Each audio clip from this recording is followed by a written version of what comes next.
So now we're going to get into what you've been waiting for, which is the look at the stock market for the coming week. All right, so here we go. We're going to look at the S&P 500. What I said last week was that I thought that there would be a dip into the early part of the week and the market would rally. Well, the NASDAQ had the dip. It was pretty readable in the NASDAQ. You barely got anything down over here. This is one of the strongest cyclical formations I have ever seen. Just amazingly strong.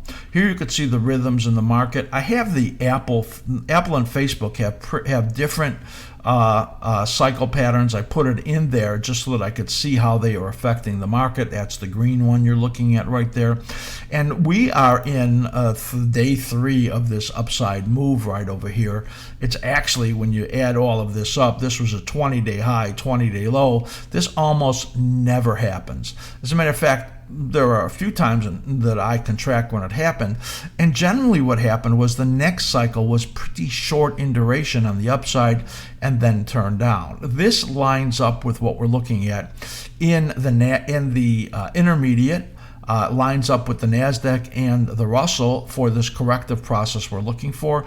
The window for the correction is really shortened now to about 3 more weeks. In there, if it were in the normal time frames, we'll assume it's going to be close to that. So what are we looking for in this next week? Well, we got the little dip, we got the rally, and the NASDAQ was, as I said, several days in here on the downside, far more recognizable than what you got right in here. And that's because of the selling going on in those liquidity stocks that we talked about.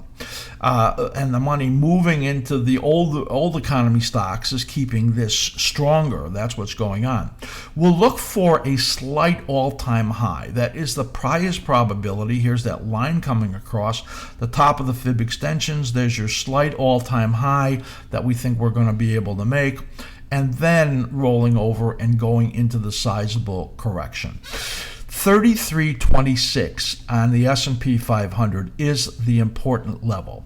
That would be the breakdown right over here. That would coincide with a similar breakdown in the NASDAQ, I'm sure.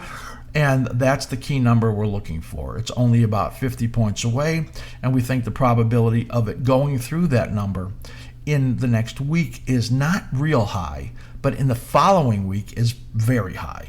So we'll look for that. That's the key thing we're looking for. Some of the evidence is that all momentum is strong. You could see that right in here on the short term.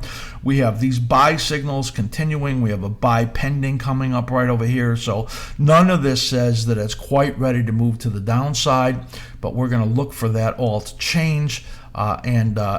Focusing on this target around 3,100 right now on that 23%, that would only be about an 8% drop in the market, which would be a rather modest correction in here were that to happen.